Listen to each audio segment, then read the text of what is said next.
কক্সবাজারের টেকনাফের প্রবাল দ্বীপ সেন্ট মার্টিনে শনিবার থেকে ৯ মাস কোনো পর্যটক প্রবেশ করতে পারবে না।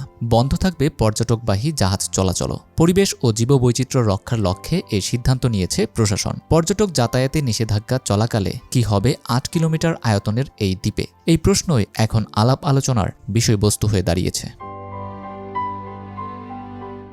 সরকারি নির্দেশনা অনুযায়ী ২ ফেব্রুয়ারি একটি অনলাইন মিটিংয়ে সেন্ট মার্টিন দ্বীপের সুরক্ষা ও উন্নয়নের পরবর্তী করণীয় নির্ধারণ করা হবে। দ্বীপে পর্যটক নিষিদ্ধ থাকার সময় প্লাস্টিক বর্জ্য অপসারণ, খাওয়ার পানি সরবরাহ, বর্জ্য থেকে বিদ্যুৎ উৎপাদনের মতো বিভিন্ন প্রকল্প চালানো হবে।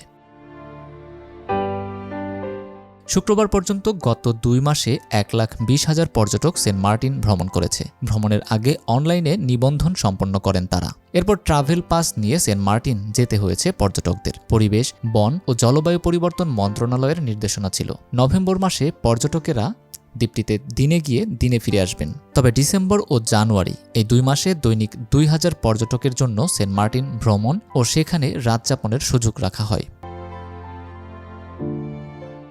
বর্তমানে ৪ শতাধিক টমটম আছে প্রবাল এই দ্বীপে। আজ থেকে তারা সবাই বেকার হয়ে পড়বেন। তবে টমটমগুলো জেটি ঘাট থেকে যাত্রী তুলে বালুচরের ওপর দিয়ে ছেড়া দিয়ে যাতায়াত করায় ধ্বংসের মুখে শামুক, ঝিনুক, কাঁকড়াসহ নানা জীববৈচিত্র্য। সেন্ট মার্টিনের ৮০% মানুষ পর্যটনের সঙ্গে কোনো না কোনোভাবে সংশ্লিষ্ট। ডিসেম্বর, জানুয়ারি এই ২ মাসের পর্যটন ব্যবসায় তেমন কোনো লাভ হয়নি। ২৩০টি হোটেল রিসোর্টের মধ্যে ৭০%ই খালি পড়ে আছে।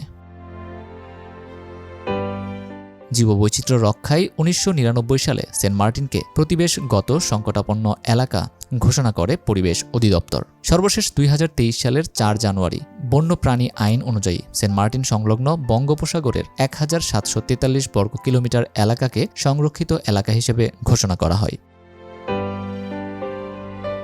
দ্বীপ সুরক্ষায় মাসব্যাপী যে কর্মসূচি তা ১০ ফেব্রুয়ারি থেকে শুরু হবে।